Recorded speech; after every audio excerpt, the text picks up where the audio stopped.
what's happening, folks? Sean here, and hope you're all doing super well and having a fantastic week. So coming to you with our normal weekly video, except I know that it's been a lot more structured in terms of training, and I thought we'd roll with something a little more casual today, and something that's kind of been heavy on my mind for the last week or so, and something that I've really been thinking about. So I really just wanted to share a little bit more of it with you and give you something to think about as you're building your business as well. And what I really wanted to cover today is how you can take your profits, so once you're in the green zone in your business, and really start to work towards cash flowing assets for the long term. Now, one of the biggest opportunities that comes from owning your own online business is that, or any business for that matter, is that once you're in the green zone and actually making profit from the brand, you have the liquidity to go ahead and start to invest in cash flowing assets.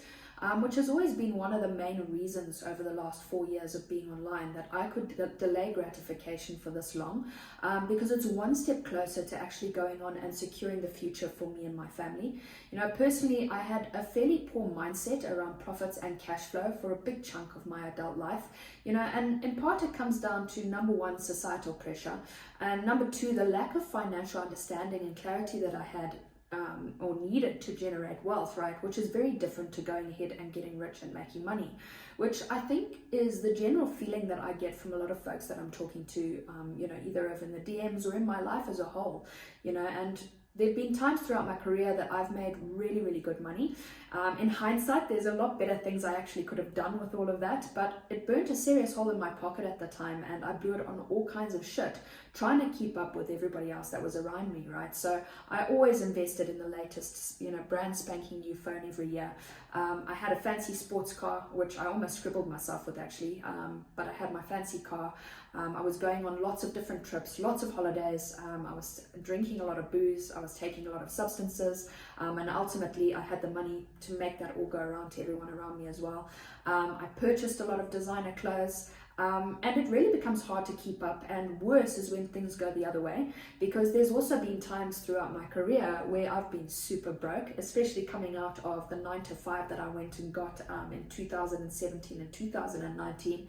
For some of you that have been here already, you know that I was earning under $200 a month, but for the newer people in my audience, you know, by the time I had resigned from that job, that's what I was actually making. So super broke, which actually brings you right back down to earth, right? And into a position where you want to learn not only how to keep your money, right, but how to make more money with it. You also learn a lot about all of those people you're trying to keep up with when the chips are down and the endless money funnel starts to run dry. So I would say that it was around 8 years ago where I really started to try and get some financial education and discipline when it came to my money. You know, I'm in no way a professional with it, and I always feel there's a lot more to learn when it comes to you know, financial education, but we all have to start somewhere, and would highly encourage folks to take the time to think about it and educate yourself on how to manage your finances to secure your future long term. Now, there's really a couple of reasons why this topic was the source of this weekly video. The first is because I drive on a one-to-one coaching call with my coaches periodically to catch up on all things business and life.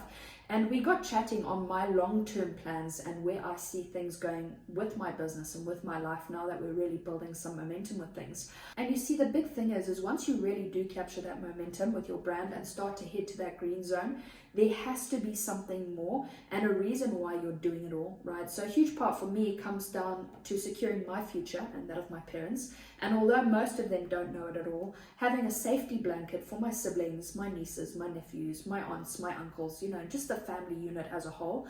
And like most folks, I want to be able to build a legacy for all of them and something that can be carried forward to future generations. And the second reason this topic came to mind is as you really start to level up in your business, a new round of social pressure really starts to build as folks witness your growth, and all the new questions will start to flood your world. Like, so if you're making all this money, why are you still driving around in a 97 Honda? Surely you should buy a new car. Another one is you live at your parents rent free, and now you're going to live in a house on their property that you built but don't own. Aren't you sucking the hind tit? Your editing equipment is really low quality. Why don't you buy some new toys? We're hitting the pubs this weekend. Surely you want to get your feet back in the water and come and join us. Your phone is 3 years old. Aren't you due an upgrade? Lululemon's just hit the shelves. Want to go shopping? Hey, your shirt says 2023 on it. When are you going to buy new clothes? And these are just a few examples of questions that have been asked me directly throughout my online career so far. And there's plenty more, but we really don't want to go down that whole rabbit hole. And here's the thing, I don't want to look rich to fit in with folks, a lot of which will never understand me, and really vice versa, right? I do, however, want to create wealth and all the things that I've just discussed. And the thing is, we live in a world where everyone wants everything right now and are after instant gratification and every single dopamine hit that comes with it, which will feed you for a day, no doubt, until you're on to the next thing and trying to go for that dopamine rush again. And to create wealth, you have to go the opposite way and really start to develop some discipline and delay gratification for long periods of time. And what happened for me is I started to look at the liabilities of my life and tried to figure out a way to turn them into assets instead. And that went for all areas of my life, right? And I really gave some thought to what was important to me now and in the future. Which helped me negate every single one of those questions, because I could go back and say, yes, okay, I could go and buy a new car, either with cash or with credit, and somehow folks will equate that to success in my life. The problem is, the minute I purchase the car, its value starts to depreciate, right? It will never be worth the same amount of money again. So it becomes a total liability to you and your life, right? Unless, of course, I actually wanted to create a business with my car that gets me paid, then we could argue absolutely differently, right? Yes, I live at home with my folks. Thank heavens I actually have them, and a place I can call home in times of need. And I got out of a dark place in the last few years by being here.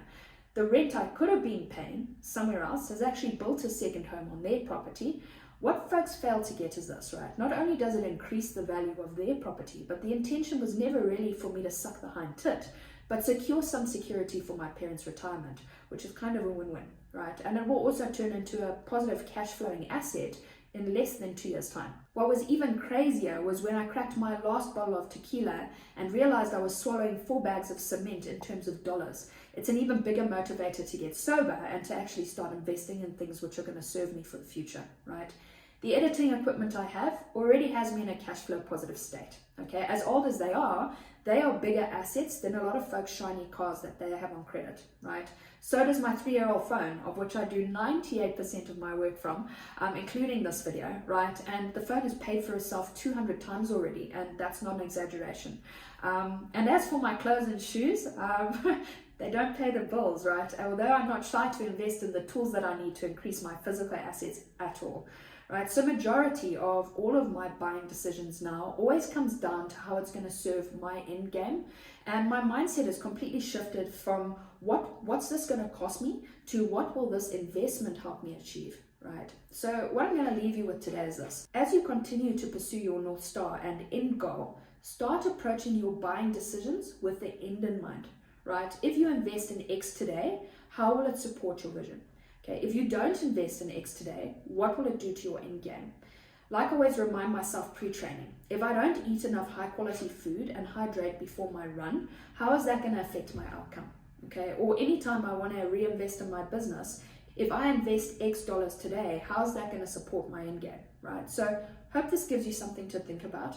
And if you feel like shooting the breeze on any of this over in the DMs, it's a topic I really love diving into, as I've really got some good ideas for how to create cash flow positive businesses. You know, outside of what I did online, I was running brick and mortar companies anyway, and it was always with that sort of mindset involved to it.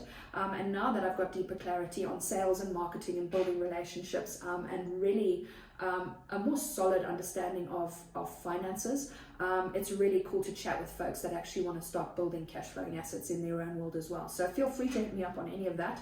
But I'll leave you with that today, folks, and we'll catch you on next week's. Cheers for now.